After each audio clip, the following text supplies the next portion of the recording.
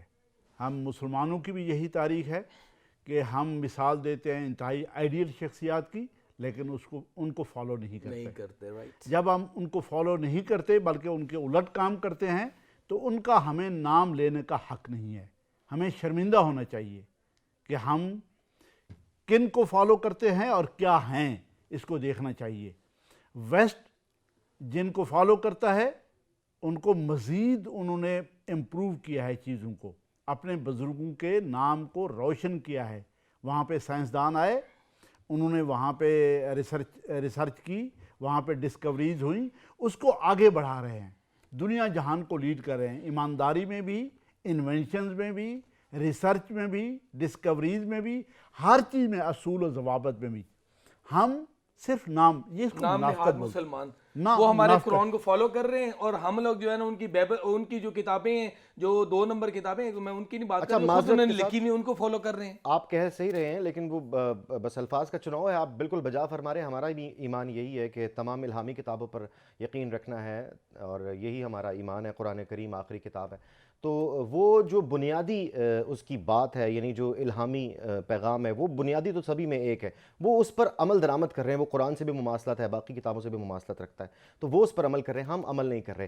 ابراہیم بیگ صاحب، طارق صاحب نے جس طرف نشاندہی کروائی ہے، یہ ذمہ داری کس کی ہے؟ میں نے بھی یہ سوال اٹھایا تھا، کیا یہ حکومت کی ذمہ داری ہے یا پھر جیسے کہ عام سی ایک ہم نے بات اکثر سنی ہے، اللہ تعالیٰ کا فرمان ہے کہ جیسی قوم ویسے حکمران. تو قوم کو نہیں بدلنے کی ضرورت، اپنی سوچ، تہذیب اور اپنا ادب اور اپنا علم؟ اچھا، اس پہ ہم آتے ہیں. پہلے جو ملک صاحب نے بات کی، آپ نے بھی کی، الہامی کتابیں اور یقیناً ہولی بکس، اور اس کے بعد دیکھیں ہم اپنا مذہب دیکھ لیتے ہیں. 2 پلرز پہ کھڑا ہے، 2 پلرز پہ اس نے سٹارٹ لیا تھا. اس اعلیٰ مذہب نے 2 پلرز پہ. سب سے پہلے وحی آتی ہے اور آپ کو حکم ملتا ہے کہ پڑھ، یعنی علم، تعلیم ٹاپ آف دا لائن ہمارے لیے جو فرض کی گئی ہے. ہمارے نبی کو جو رب کی طرف سے ڈائریکشن ملی، پڑھ، یعنی تعلیم کو فرسٹ آف آل اڈاپٹ کر لو. اور سیکنڈ، آپ پہاڑی پہ جا کے لوگوں کو اکٹھا کرتے ہیں، لوگوں سے پوچھتے ہیں میرا کریکٹر کیسا ہے، میرا کنڈکٹ کیسا ہے. لوگ کہتے ہیں اعلیٰ ترین کنڈکٹ ہے، آپ نے کبھی جھوٹ نہیں بولا، آپ امین ہیں. آپ نے فرمایا پھر جو آج میں بات کرنے لگا ہوں اس کو بھی اتنا ہی سچا سمجھنا جتنا اس سے پہلے مجھے سچا سمجھتے ہو. اس کا مطلب یہ ہوا کہ کنڈکٹ اور کریکٹر 2 چیزیں کے بنیاد ہماری ہے. ہم دونوں کے خلاف ہے. ہمارے ہاں ہم تعلیم کے بھی خلاف ہے اور کنڈکٹ اور کریکٹر تو ہمارا رہا ہی نہیں، اس لیے ہم زوال پذیر ہے. ایک بات تو یہ ہو گئی. دوسرا، آپ نے بات کی لوگوں کی ذمہ داری کی. دیکھیں یہاں پہ لوگوں کا تو رول ہی کبھی نہیں رہا. یہاں پہ تو ایک ایلیٹزم ہے، یہاں پہ ایک پریولیج کلاس ہے، چاہے وہ اسٹیبلشمنٹ کی تھی، چاہے وہ پولیٹیشین کی تھی، چاہے بیوروکریسی کی تھی، چاہے وہ بڑے لوگوں کی، جن کو آپ کہہ سکتے ہیں جنہوں نے یا تو بلڈ سک کیا اس قوم کا یا پھر غیر ذمہ داری کا مظاہرہ کیا، اور تیسرے نمبر پہ غلط پالیسیز بنائیں. یہ تینوں چیزیں غلط تھیں. آپ مجھے بتائیں کہ 2 ایسے تاریخ میں بلنڈر ہوئے، اس سے پہلے بھی ہم نے ذکر کیا. اگر ہمارے پالیسی میکرز بہت اچھے ہوتے، لوگوں کی فلاح کا سوچتے، اس ملک کی فلاح کا سوچتے. ایک تو یہ ہے، کیا ہم سوویت یونین کو ختم کرنا ہمارے حق میں تھا؟ ہم نے سوویت یونین کو ختم کیا ہے. امریکہ بادشاہ کو یونی پولر ورلڈ کے طور پہ ہم لانے والے ہیں. اس کے بعد آپ کا حشر نشر کیا ہوا؟ آپ یہ دیکھیں، آپ نے دنیا کا ایک پاور کا انٹرنیشنل بیلنس ختم کیا ہے. کیا یہ ہمارے حق میں تھا؟ یا یہ ہمارے حق میں تھا جو گرم پانی، جس کو آپ کبھی ہانگ کانگ کی منتیں کرتے ہیں گوادر کے لیے، کبھی سنگاپور آپ کا معاہدہ ٹوٹ جاتا ہے، کبھی چائنا کی منتیں کرتے ہیں آئیں ہماری پورٹ ڈیولپ کریں. یہ پورٹ اگر سوویت یونین اس وقت دنیا کی ایک بڑی پاور آپ کے ساتھ ایک بڑا ایگریمنٹ کر کے لینا چاہ رہی تھی، تو آپ سوچیں آپ ایک بڑی پاور کے اگر فرسٹ ہینڈ پارٹنر بنتے تو آپ کے حق میں کتنی زیادہ چیزیں جاتی. اور دوسرا، وہ پاور ٹوٹتی نہ. اور سیکنڈ، میں اگین یہ ضرور کہوں گا، مشرف کے دور میں اگر وار اینڈ ٹیرر ہم ایمانداری کے ساتھ لڑتے تو یہاں سے ٹیررزم کب کا ختم ہو چکا ہوتا.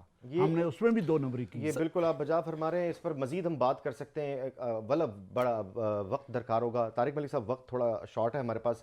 کائنڈلی کنسائزلی ذرا اوورال جو آج ہمارے پولیٹیکل سینیریو کی سچویشن ہے اور جو ہماری معیشت کی سچویشن ہے، کیا پیغام سیاستدانوں کو دینا چاہیں گے؟ کیا پیغام عوام سر؟